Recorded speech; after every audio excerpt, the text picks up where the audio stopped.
আপোনালোকৰ চতুৰ্থ স্তম্ভৰ জৰিয়তে আমি যি বাতৰি আহিছে আমাৰ হাতলৈ তাৰ পৰা এইটো কথা স্পষ্ট স্বচ্ছ আৰু নিকা যে 4জন ব্যক্তিৰ বিৰুদ্ধে যিসকল ব্যক্তি ইতিমধ্যে একিউজ হিচাপে তেখেতক গ্ৰেপ্তাৰ কৰা হৈছে আৰু তেখেতক 4জন ব্যক্তিৰ বিৰুদ্ধে 103 ধাৰা আৰোপ কৰিছে।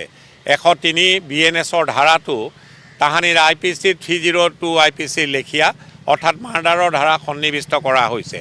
সেই ব্যক্তিকেইজন হ'ল শ্যাম কানু মহন্ত, সিদ্ধাৰ্থ শৰ্মা, অমৃত প্ৰভা মহন্ত আৰু শেখৰজ্যোতি গোস্বামী। এই 4জন ব্যক্তিৰ বিৰুদ্ধে চতুৰ্থ স্তম্ভৰ জৰিয়তে আমি যি খবৰ পাইছোঁ যে তেখেতৰ বিৰুদ্ধে 103 এই চাৰ্জশ্বিটখনত আৰোপ লগাইছে। 103 BNS নিশ্চিতভাৱে মাৰ্ডাৰৰ সংলগ্ন ধাৰা অৰ্থাৎ মাৰ্ডাৰ কৰিলে যি ধাৰা সন্নিৱিষ্ট হ'ব লাগে সেই ধাৰাটো সন্নিৱিষ্ট কৰিছে আৰু তাৰ ট্ৰায়েলৰ অন্তত যদি দোষী সাব্যস্ত হয় মৃত্যুদণ্ডৰে তেনে ব্যক্তি দণ্ডিত হ'ব পাৰে বা যাৱজ্জীৱন কাৰাদণ্ডৰে দণ্ডিত হ'ব পাৰে, লগতে ফাইনৰ বিধানো আছে।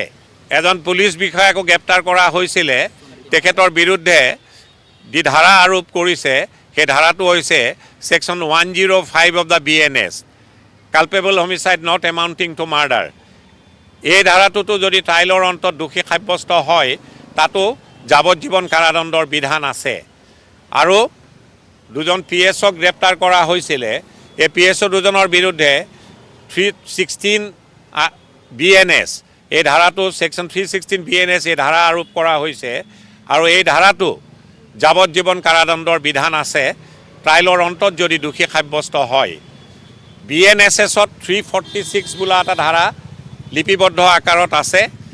Intention of the legislature was clear যে 346ত লিপিবদ্ধ আকাৰত এই ধাৰাটোত কোৱা হৈছে যে গুৰুত্বপূৰ্ণ গোচৰ এনেধৰণৰ গোচৰবিলাকৰ যি দৈনন্দিন ট্ৰায়েল প্ৰক্ৰিয়া সেইটো দৈনন্দিন ভিত্তিত হ'ব লাগে আৰু এনে গোচৰত সাধাৰণতে এডজনমেণ্ট বিচাৰিলে ডিফেন্সেই হওক বা প্ৰচিকিউশ্যনেই হওক এডজনমেণ্ট সাধাৰণতে দিয়াটো কাম্য নহয় বুলি এই ধাৰাটোত সন্নিৱিষ্ট হৈ আছে।